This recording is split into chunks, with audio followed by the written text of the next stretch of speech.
Overtime Hockey Talk. My name is Mark Paul. My co-host Justin Baker and I continue to just dive right into the goaltending free agent mess that is about to be upon us. The draft is just 5 days away, but leading up to this draft, there are so many aspects that need to be addressed, and goaltending is certainly one of them.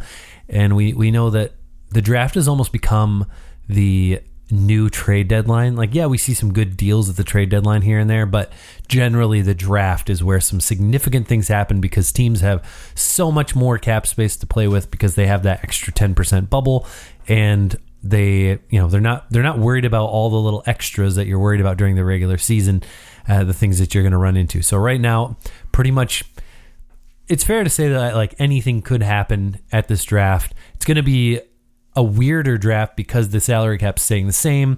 We don't know when the regular season's going to start. We haven't seen any of these kids play in the playoffs, at least, in their final year in juniors before potentially coming to the NHL. Some of these guys are back playing in their European leagues. Like, the draft's going to be crazy, but we need to finish out our final, 10 teams.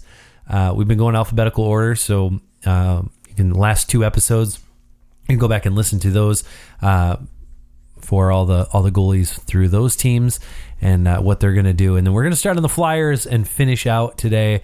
And with that said, Justin, the Philadelphia Flyers and their goaltending situation leading up to this draft, what are they going to do about this backup position? That's pretty much the only question, right? Like, Carter Hart's the man. And yeah, that's you're spot on.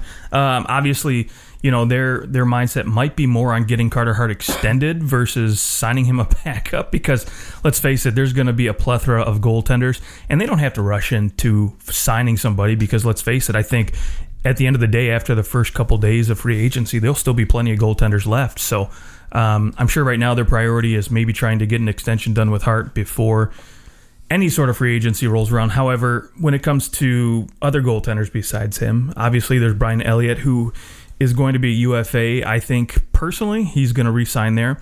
He seemed like a good fit, and he played well. Yeah, and I think too. I think Philly probably has sort of grown a relationship between him and Hart, and I think they'd probably like to continue that. And to be quite honest, Philly, they're limited on cap space. There's been rumors of them trying to move somebody like Shane Gostisbehere to free up some cap space, and they got some other pieces they need to get re-signed. And so Elliott's a guy who they can bring in on the cheap as a backup. They can sign him for $750,000 and say, here's another year. Let's see what you got again. Yeah, I think it's pretty simple. Flyers are gonna probably if it's not broke, don't fix it, and I think that they only are able to, for their sake, hopefully build upon what they were able to do this season, where they, unexpectedly, towards the very top of that Metropolitan Division, doing it well. And we've talked about it all year long, such a good group of veterans and youngsters, and you don't have to look further than that goaltending position with what they have. So the Flyers are an easy one. The Penguins are one of the more complicated ones. They are the next one on our list. The Pittsburgh Penguins, we know that one or both, or who knows, somebody's leaving, whether it be Matt Murray or Tristan Jarry, probably depending on who can garner a better return. And at this point, it seems like Matt Murray's probably the guy on the outs. I don't know what you think he's worth, but I'm curious to find out. Yeah, I think obviously they're seeking a first round pick, but I ultimately think in the end they're probably not going to get it because, again, I think the market is dictating that there's so much. Yeah, there's too much out there. Yeah, there's too many goaltenders out there where your demand just can't be that high at this point. If you want to shred that situation and start over and bring in, obviously, Jarry, make him the starter there, and let's not forget they still have DeSmith signed for a couple more seasons at 1.25. So he's serviceable, but I think you'd love to. Maybe in an ideal world, are you just hoping that you could bring back Matt Murray and Tristan Jarry and just like do what so many good teams across the league have done and just split time between two goalies? Yeah, and that is an option for them, right? They can still get an arbitrator in there. They can, Well, neither one of them has played a full season. No. So, Matt Murray more so. mean, he's definitely had more time in the net, more time to evaluate him, and he does have those 2 Stanley Cups. But yeah, I mean, if you qualify him, there's like a little bit of an asterisk on those, aren't there? No, absolutely. And I think even if they do qualify him, that's still $4 million that I'm sure they probably don't want to spend on a 1B. Yeah, I mean, of course they're going to qualify him if they haven't traded him by whatever the date is that they have to do that by. But yeah, I mean, they're not going to lose him for nothing. But my thought though is, you're right. Why would you give a first round pick for a guy who he's 26 years old? He's an RFA. He's got one more year, and then he's a UFA. If he were to sign a 1-year deal, he'd be a UFA. So now you're digging into his UFA years. So okay, I mean, how many years do you want to give Matt Murray? I mean, he hasn't exactly proven that he is somebody that you want to give like 6 years to. No, I think if, like, for instance, we keep hearing Edmonton, is like a 3-year deal or something. Yeah, I think 3 is probably the most I'm going to give a guy like this because, again, if you go and sign him to long term, he's probably going to want more money because the idea is as a team, when you bring in a guy like this, that he's going to bounce back. Sure. But as a team too, and a GM, you have to be, you have to be cautious and say, okay, we'll give you a couple years, we'll give you 3 years. We're not going to give you a ton of money. Go out and prove it, and then guess what? You're still 29 years old. You're still in the prime of your career, so we'll give you the 5 or 6 years after that if you. The hard part is that there's no guarantee that he stays, especially in a place like Edmonton. Like I feel like there's no other place in the league, maybe like a Winnipeg, where you can trade for a guy, you can hope he'll stick around and sign, but you just never know if somebody wants to stay there. Like it's hard to keep star players. Yeah.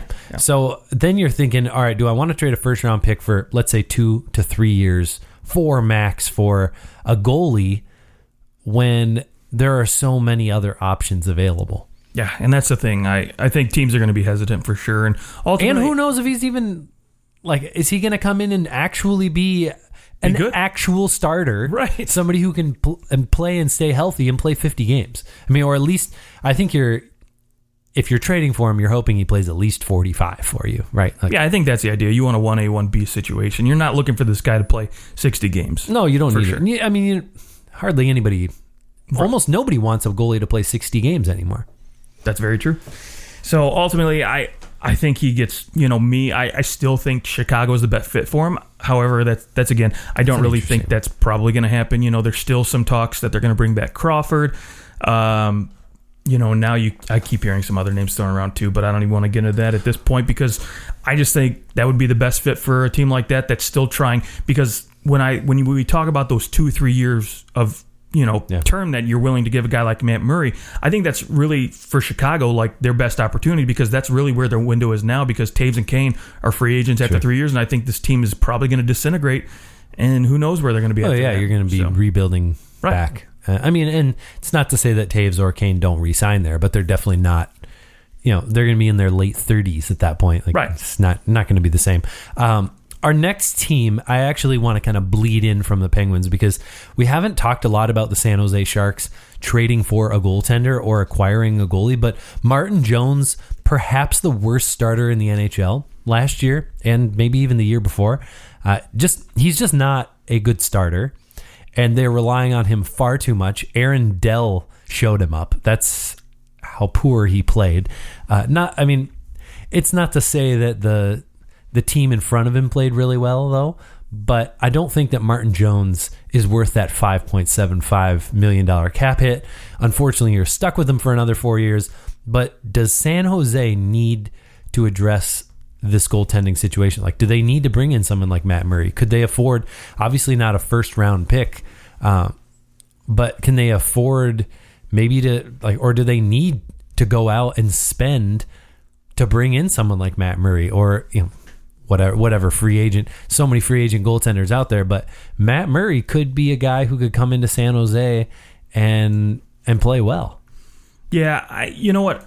I don't mind Matt Murray going into San Jose because, again, I think I still like San Jose as a team. I still think they're a bubble playoff team, but they had a really weird year, right? And so many injuries, I do think they're going to bounce back and be a lot more competitive, and they won't be at the bottom of the league. But bring in Henrik Lundqvist. I mean, you could, but we'll get into him a little bit later, but because I have a spot for him in mind. You said Colorado, didn't you? I said that was a possibility, yes. But I got another one. Yeah. I got another one where I think I would love to see him. And it's more my heart than my brain telling me that. But anyways, I ultimately think San Jose is going to be a team that, yes, they want to bring in another guy, somebody else to push Martin Jones, because ultimately I don't think Aaron Dell is capable of playing more than 20 games and being competitive. He was okay last year, especially considering the team in front of him at a .907 save percentage through 33 games. That's great, but ultimately at 31 years old, you got a guy who is probably, going to be like a number 3 goaltender ultimately in a system is where he best fits. And so I think maybe they re-sign him, but they get him on a team-friendly deal where they can bury him in the minors if they want to. But I think San Jose is going to be patient. I think this team is going to wait out the goaltending market, see where things go after a couple weeks. And ultimately, I think with the crop of veteran goaltenders like Jimmy Howard, Mike Smith, all these guys that are available that have been starters in the past, you could get them for dirt cheap. Just wait out a little bit. It's an attractive place to go live. Yes. Albeit a very expensive place to live. So it's hard to say, hey, come play here for $700,000 or whatever. But again, when you talk about veteran guys, most of these guys have made their money, so they don't really, they're not looking for big deals anyways. So they just want to play. Okay, San Jose.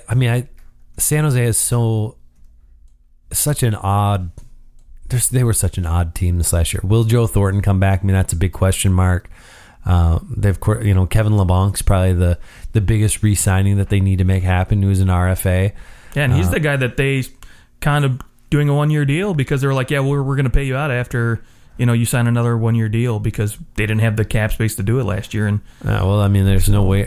You're not paying him big money. No, I don't think that was ever the expectation. Daniel Cleary'd him where they promised him big money after he. Yeah, and unfortunately, he went from a 51-point season to a 31-point season, and that's just kind of is what it is. Sucks, yeah. He scored his obligatory 7 goals though. It's obligatory. he's had 7 goals 3 different seasons. That's ridiculous. There's a fun fact about Joe Thornton. Okay, let's continue going. St. Louis Blues. Jake Allen is gone. Jordan Binnington is the guy. Any thoughts on who they may bring in to back him up? Because I think he is a number 1 goalie in the league. They don't need to 1A, 1B it, but nice to have somebody who can play 30 games. No, yeah, absolutely. I agree. Obviously, Binghamton's going to get an extension here at some point. They've got Husso in the minors. He's got 2 more years at $750. I think they want to give him a few games. So they're going to, I don't want to say they're going to have like a 3-headed monster, but they're going to probably find opportunities for this kid to come in and get some experience. So with that said, I think they're probably going to go, again, kind of go the veteran route, sign a guy. And to me, I actually like Jimmy Howard in this spot. Okay, that's interesting. Yeah, because it's cheap, it's easy. You've got a guy who was a starter. He can't be as bad as he was last year, right? Well, that's the thing. And he's not playing for the worst team ever. Yes, and I do think too, and the other thing when you're looking at a guy like Jimmy Howard is you're expecting him to get injured at some point, right? Because that's been his MO lately. So if you're St. Louis, you're like, okay, well, if he gets injured, we get the opportunity to get this guy some experience, who we want to get some experience. Yeah. But then we still get a veteran guy backing up Binghamton. Yeah, they're going to be so much more worried about re-signing Pietrangelo. I know it sounds like he's going to test the market. Who knows what's going to happen there ultimately? But if he leaves, you're left with Justin Falk, Colton Parayko. It's pretty good. Marco Scandella's all right, and then you've got Gunnarsson, Bertuzzo, Vince Dunn. You're not in awful shape, but certainly losing Pietrangelo, that's a huge hit. It hurts. Yeah. It hurts. Now, for how long would it hurt? Like, is Pietrangelo going to be this good in 3 years? Probably not. He'll still be a top pairing defenseman, but will he be a top 10 defenseman? We'll see how much he goes and signs for. I know there's a lot of talk about Toronto, but I don't know how was Toronto going to sign someone else to $8.5 million, $9 million. If they want Pietrangelo in there, Nylander's gone, and so that'll be interesting for sure. It's got to be. It's got to be him. Or you're getting rid of like Morgan Riley and just calling it good. Maybe. Maybe you're talking about shaking things up. So there it is.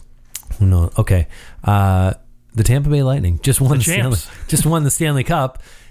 So their goaltending situation though really is just Vasilevsky. There's not a bad backup with McElhinney there, but he's old. He's got 1 year left. Yeah, he's certainly aging. I doubt they touch it though. No. They're not going to do anything. They're going to stay put with what they've got. Like you said, it's all Vasilevsky. He's a guy who's going to play 60 games. He's one of the rare guys, I think, in this league that they expect to play 60 games with. Yeah, and especially with like all the weird breaks that we're getting here, it's not as important as it. And who knows even if we're going to play 60 games next season? Right, that's another question mark too. So I know they want to play 82, but I don't think that's realistic. It's iffy, but at the same time, I will say a lot of people said that these playoffs could not be pulled off, and that like there's no way that this would finish, and it ended up being a pretty good playoff. Yeah. I'll tip my cap to the Dallas Stars for sure. As far as Tampa's concerned, I think they're just going to go find themselves, a third stringer. I think a guy who's been in this organization before who'd be a good fit at a number 3 spot would be Louis Domingue. Throw him back in there, and sure. There you go. Mike Connon's there too. You could always just re-sign him. He's UFA. The Toronto Maple Leafs have made some noise about their goaltending position. Of course, they signed Jack Campbell, and Frederik Andersen's there for one more year. Frederik Andersen has never won a playoff series with the Toronto Maple Leafs, and is he 0-8 in games? I want to say he hasn't been bad, but in the playoffs he's never been the reason they lost. But obviously he's never been the reason they won, and that's a problem when you've had so many opportunities. It's a one-off, whatever. You can look at each of these individually and go, well, it's just it's a one-off. But when you start to build it up and you go, well, this is 4 playoff runs, and none of them have you looked like you're going to steal a series at all.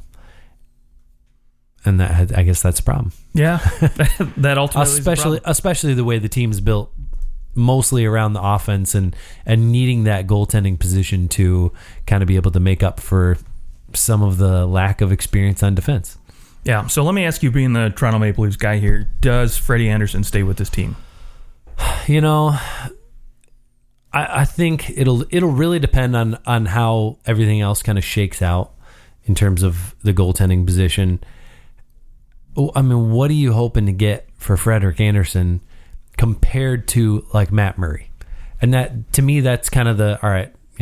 Yes, one's a UFA, one's an RFA, but Frederik Andersen is the one that's signed. However, Matt Murray is he's on that fence of like, all right, is he really a full-blown starter or not? Whereas Frederik Andersen, absolutely, he's a top 15 starter in the league. Yeah, no question. Like throughout a regular season, he's been good. This last year wasn't his best year, but he's still a very good goaltender, and somebody who any team you could put him in there and you're going to get average to above average goaltending, which is about the top 15. Yeah, in there. Like occasionally he's a top 10, top 8 goalie, and occasionally he might slip to that like top 20, but he always is a starter.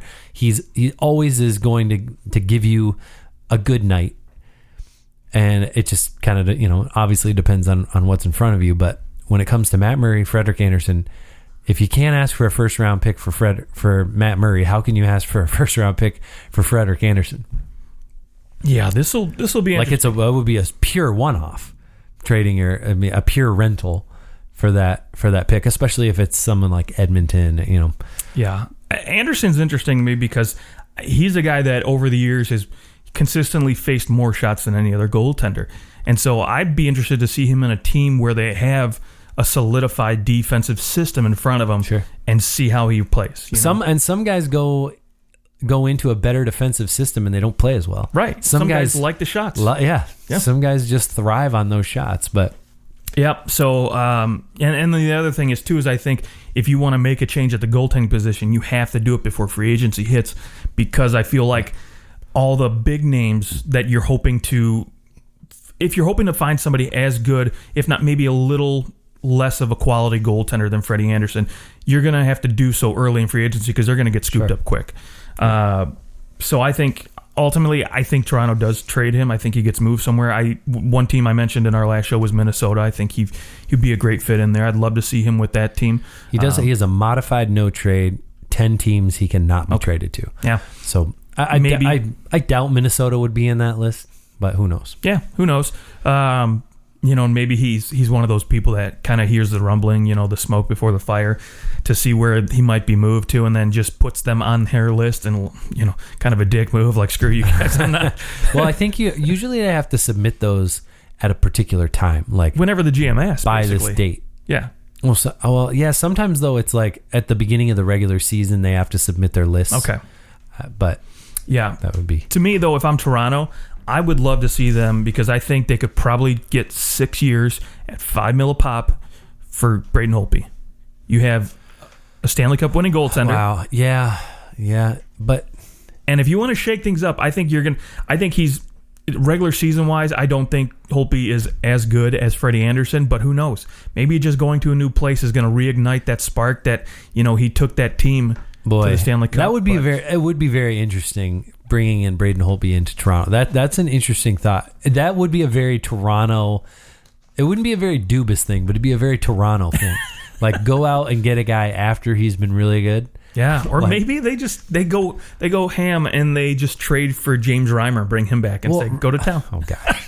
Well, remember, the Leafs went out. They signed Curtis Joseph in free agency when he turned 31. Right, and that was in 1998. And then after Curtis Joseph, they went and signed Eddie Belfour when he left.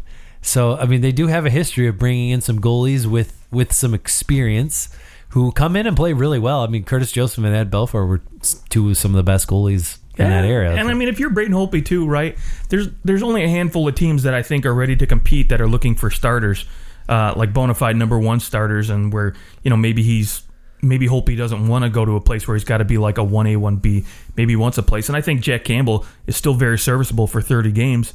Oh but, yeah, I think that Jack Campbell could play 35 to 40 too if he was asked. I think he's just starting to come into his own. He kind of reminds me late bloomer. Granted, he was taken 15th, 16th in the first draft. round by Dallas. Yeah. Kind of reminds me of Craig Anderson though. Like just kind of stepped onto the scene at like a late age into your like late 20s. Tim Thomas. And he's a late goaltender. And hey, sometimes it works. You just need to develop a certain way and it works. And because you haven't had all that time spent in net in those grueling games, you're able to play a little bit later into your career, like we saw with Tim Thomas, like we see with Craig Anderson. So, and I like Jack Campbell, and he's not that old; he's only 28. Right? Yeah, not that old either. So Jack Campbell still got a few good years left in him for sure. It would be odd if they come back with the same pairing. It would be absolutely. After everything that happened, losing to the Blue Jackets, you look at it and you go, "How can you not shake something up?" Yeah, I think the goaltending spot is the easiest to shake something up because we know finding top 4D is going to be very, very hard. And right now it's easy to find another goaltender. So yeah, absolutely. Okay, well, let's go Vancouver Canucks. They're an interesting one because who knows if Markstrom's going to re-sign with them. And then they also, obviously we saw how Thatcher Demko played in the playoffs. He looked great. And then you've got below him Michael DiPietro playing in the minors. They've got young goalies. Somebody's got to come in and kind of stabilize that in my mind, though, yeah? Yeah, I think ultimately, all this huge goalie carousel is going to be determined by what Jacob Markstrom does first. I think he's going to set the bar, and then everything else is kind of going to... All the other dominoes are going to fall after he signs, wherever it is, right? We've heard rumors of Detroit that they're going to make a huge pitch for him. I don't really think Stevie's going to do that, but that's just my opinion. Interesting. They need a goalie. So. They do, absolutely. But they're going to spend on a goalie. Like one way or another, they're going to spend on a goalie. Yeah, but whether or not they want to go and spend on a... Yeah, I guess if you really want the money, right. You can chase... what would you sign Jacob Markstrom for? General, like if any team out there, I'm thinking somewhere between $5 and $6 million is probably what he can. Yeah, I think if Leonard's going to get 5 and 5, again, I think he's taking a little bit of a discount because Vegas doesn't have any state tax and he wants to stay there. So yeah, he's going to take. Let's say basically he went and signed for I think $6 million is fair. Yeah, but ultimately, you know what? Maybe Detroit's willing to give him more term than maybe any other team is because I don't think. If you're willing to give 7 years, but I don't think Vancouver's going to give 8. But Yzerman has not been an idiot. He hasn't, and I don't think he will. But again, these are all rumors that we're hearing, and I don't think Yzerman's going to sign Markstrom. I think he might go out and get, like I said, a guy like Talbot that he can put in there for maybe 2-3 years. Because you still have Jonathan Bernier, who's serviceable. Absolutely, you're not really trying to win. No, and he wants to collect assets, and why go spend money on a goaltender when you can use that cap space to collect assets? We'll take this cap like Mark Stahl. Right. Go sign an older goalie who will sign for 1 year, maybe 2. Yeah. Then you can give that older goalie 5 years. Yeah. But, sorry, 5 million. Right. Not 5 years. No, I knew what you meant. Yeah. Yeah, but to me, I think Markstrom, I do think he re-signs with Vancouver. I think he's going to take a look and really, it's going to come, to me, it's Calgary or Vancouver for Markstrom, and I think he's got a great thing there in Vancouver, and I think they want him to stay. And now I'm hearing rumors of, OEL possibly hitting Vancouver, and that would be just... See, and when it comes to Markstrom, it's one of those things where you're like, this doesn't need to end. Right. Don't leave. They stuck with you. I mean, the Canucks stuck with him. Even when it didn't look like he was going to develop into as good of a goalie as he was mediocre coming out of Florida. They kept going to him and developing him and giving him opportunities. And now, he's in the position that he's in because this team believed in him. And not to mention, it's a great place to live. They're an up and coming team. It's obvious that they're going to be successful. Now it's just a matter of like, do you want to play for a team with these 2 younger goalies coming up? And does Vancouver want to sign you for 5 years knowing who's behind you? Yeah, and that's the thing too. I'd say yes. I'd say you sign him to a reasonable deal and you can always trade him. Yeah. But I'm not giving him any kind of no trade clause. Well, maybe a 10 team or something like that. But ultimately, though, what'll be interesting for me is, if they do give him, say, 5 or 6 years, what's going to happen with Demko? Is Demko going to want to resign? I know he's an RFA after this year, but... maybe Vancouver explores the possibility of moving him. Maybe. Because they've got DiPietro too. So. I just think and DiPietro's no guarantee. He hasn't... No, he isn't, and neither is Demko. I know he had a great playoff, and he's had a pretty good regular season, but... Jim Carey had a really good regular season. So, you never know. But if you don't know what I'm talking about, go up to the 1995 Vezina Trophy winner, Jim Carey. The Vegas Golden Knights, we talked a little bit about Robin Lehner re-signing there. We know that it's unlikely that Marc-Andre Fleury remains with the team. I think after kind of what happened, there was a little bit of drama. A little. And I don't think that they're going to be willing to commit $12-13 million to that goaltending position. They don't have the cap space pulling to Montreal. Yeah. So Marc-Andre Fleury's got to go. Now, there also is the other flip side of the coin. What if they can't move Marc-Andre Fleury and they can't re-sign Robin Lehner because of it? Yeah, I think they could certainly trade someone else. Right. You could explore the possibility of moving a guy like, oh gosh, I don't know, like Riley Smith or Marcia Show. You do not want to trade those guys. I know you don't want to, but I'm just saying, like, just to bring in a second goaltender. I know, but maybe you're like, hey, Alex Tuck has been looking pretty good. Let's give him a little bit more of a shine. But that's who you're. Well, yeah, he's a UFA, and so he'd be the easy one to move. Yeah, again, there's pieces, but again, Vegas has been hard pressed to find themselves a number 2 center, so maybe they're a little bit more hesitant with Stasny. Sure. Ultimately, I think Vegas is probably going to be willing to eat up to half this contract just to get him moved to a team, and I mean, honestly, I don't really know where he goes. I've heard, rumors of Chicago. He would be a good fit there with, Corey Crawford if he can re-sign. Trade him to Seattle. Seattle, yeah. Maybe he ends up going back home to Pittsburgh. This who poor knows? guy. Yeah, I feel bad for him for sure because he was a soldier. He came in. He was like, okay, Pittsburgh, yeah, cool. I'm good with going here because I had my runs. Pittsburgh kind of screwed him a little bit. I mean, it's business. They backed him in the corner and was like, hey, you're going to take a hit for the team. Yeah. Like, as a guy, I'm Thanks sure. for helping us get to the conference finals and doing so well. Right. And then you start your rookie guy over you, and then we're going to let you go to what they're thinking. All right, this team is going to be really bad, and then what do you know? He's the freaking savior. He crushes it for a few years, and then you know what? Nah, we're going somewhere else. We're not going to give you any time. He's kind of gotten screwed a couple times. Granted, I would take $7 million a year, and you can screw me as many times as you want. There you go. Yeah, not in a prostitute kind of way though, but yeah. You know what? I think he gets traded at some point. I think they do find a way to get him out of there. Now, I will say, as far as a backup situation, then you have to go find somebody to play backup. And one name that my heart would love to see in with this team playing backup, and you could sign him for a 1 year deal, would be Henrik Lundqvist. Because I just think when I think of Lundqvist and the King, I think of big city, flashy. Yeah. just that style that he has, and I think Vegas is kind of like that. I mean, and he took that buyout, so he got his money. He's getting paid $5.5 next season to go away, and so he'll take him. I mean, he's made $100 million in his career anyway. So again, he hasn't said anything about like, all right, I'm going to retire. Or I'm gonna play, I do think there's probably a 50-50 chance that he's going to, I don't want to say retire from the NHL, but he'll call it quits, go back to Sweden maybe. I think that's still on the line to go play with his brother. League or something. Yeah.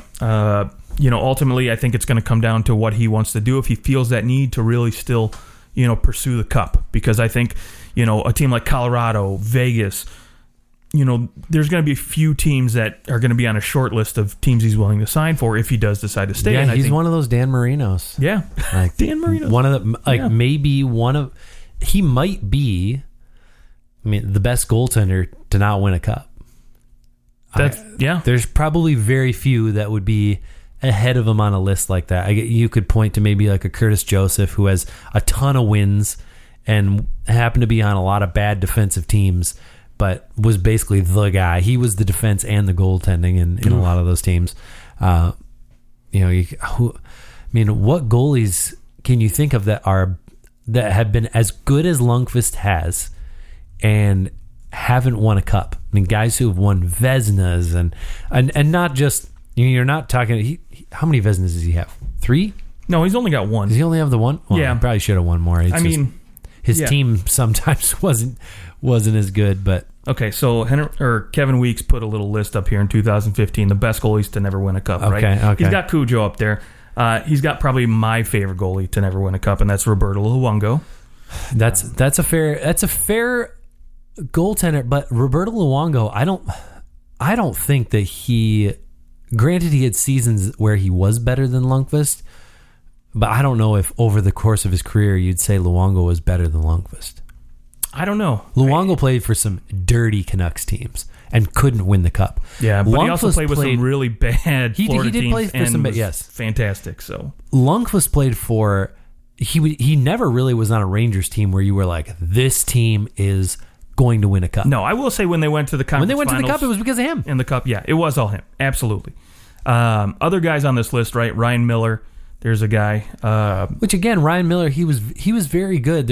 But I just don't think that he was on the same level as Lundqvist. No, not at all. John Van Breebroek, Kolzig, again, not as good. Ron Hextall.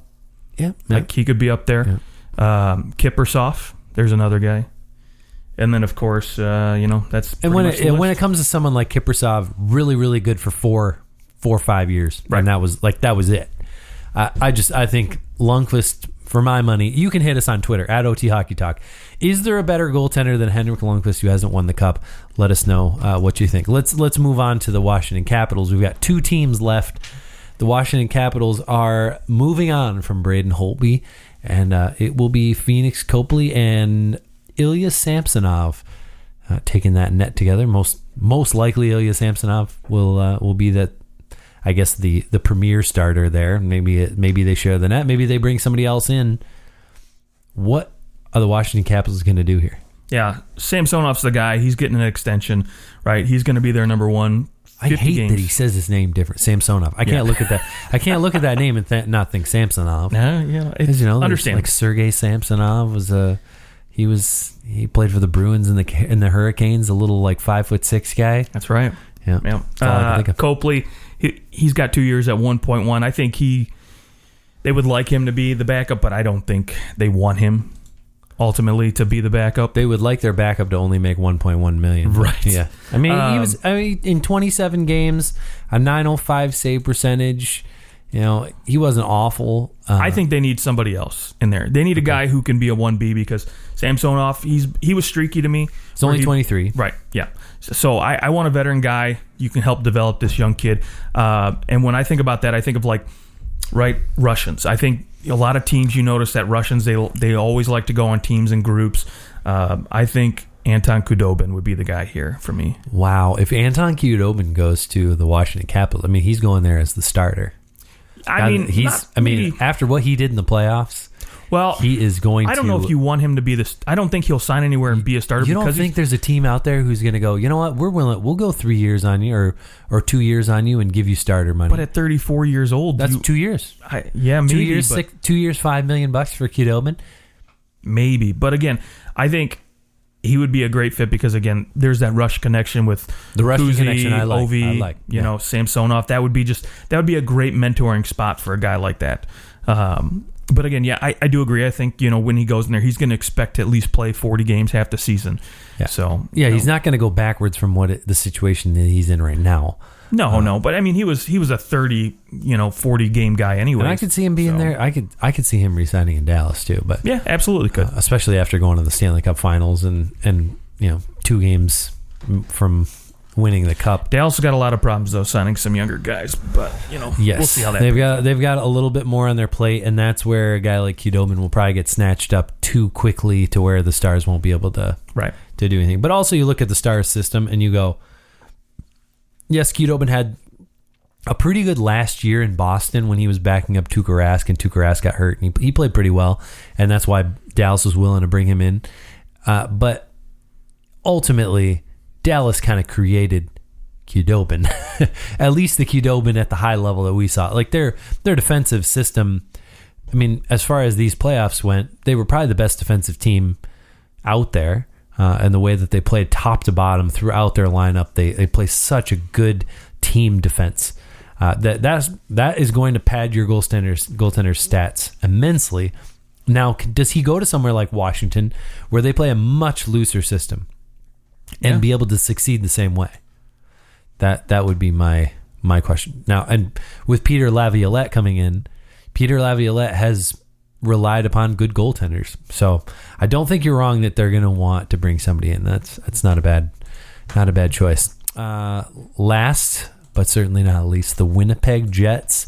They're one of the easier ones because we know that Vezina Trophy winner Connor Hellebuck is hanging out back there, and he'll be there for another 4 years minimum. What do they do with their backup, though? I don't think they do much. I think they don't have one right now. Well, they got Brissois, but... Well, he's a UFA. Yeah, he's a UFA. Maybe they re-sign him. He's been in there his whole career, so... Yeah, they do have some money to play with, which is nice, for Vancouver. Oh, no, he was with Edmonton, that's right. Was he? Yeah, okay. I mean, they've got $15 million in cap space, but I think their concern is going to be on two things: finding, a top 4 D-man and finding a number 2 center. That's where their biggest concern is going to be. And so, this could be a situation where you could get, a Mike Smith, a Jimmy Howard, come in for very minimal $750,000, $800,000, play 1 year, and see what happens. You don't have to really bet the farm. Just bring them all in. Yeah. Sign them all to $1 million deals, and you can bury them. I mean, really, nothing's going to happen with Winnipeg till they figure out what to do with Patrick Laine. That's very true. Will Laine be dealt? I know they're asking for like 2 first-round picks, a prospect, and a roster player or something like that for Laine, which I'm not giving them. But for a 40, 50 goal scorer, you're not? No, thanks. Okay. 2 first-round picks, a roster player, like that means a top 6 forward, and a prospect. No, thanks. Okay. Good player, but no thanks. That's fair. I'm not completely sold on Patrick Laine in terms of being somebody who can be that guy.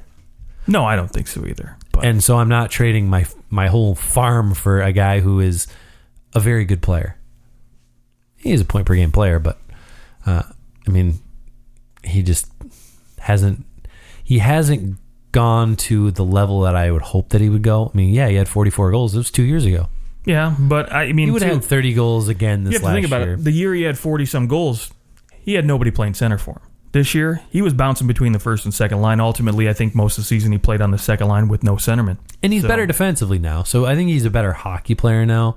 Put him, and I'm not. This isn't discounting that Laine is good. Now, of course, you're always going to say you want a ton for a player, expecting that you'll probably get a little less than your top value. Nobody's going to come out and say, "Yeah, we're hoping for a second rounder, a decent prospect," and you're not going to do that. You're going to say, "Hey, this is everything that we want." Of course, a first rounder. To me, okay, a first rounder, a B level prospect, and a top 9 forward. like I'll just like a guy who was traded recently, like a Kapanen. Okay. Kasperi Kapanen is the type of guy that like I could see being involved in that trade, where he's still somebody that can slot into your top 9, maybe your top 6. He's not as good. You get your first round pick, you do that, and maybe a second round pick in there too. 2 first round picks is a lot to give up for somebody. Yeah, I think ultimately they would probably and a settle prospect. Yeah, I think ultimately they'd settle for a decent draft pick, second rounder, and like a top centerman, right? I mean, you could think of a team like Nashville. Maybe they're like, okay, well let's deal Johansson now. Wow. And line A for Johansson, you could maybe do a 1-1, or maybe throw in like a third rounder with Johansson, and I think you need to do Johansson and a first. Okay, That's yeah, probably, I mean maybe, but yeah, that's probably what you'd have to do. But to the goaltending situation, they're going to hang tight and just see where the market goes and deal with their no panic up front. there. Yeah, no panic. They've got the Vezina winner. So, all right, that is the goaltending position. Every single team across the NHL. If you missed the other shows, subscribe to the show. Go back and listen to those. They're just a hoot. We'll talk to you guys soon as the draft is coming up. We'll let you guys know a little bit more about what we're going to do for the draft. Talk to you soon.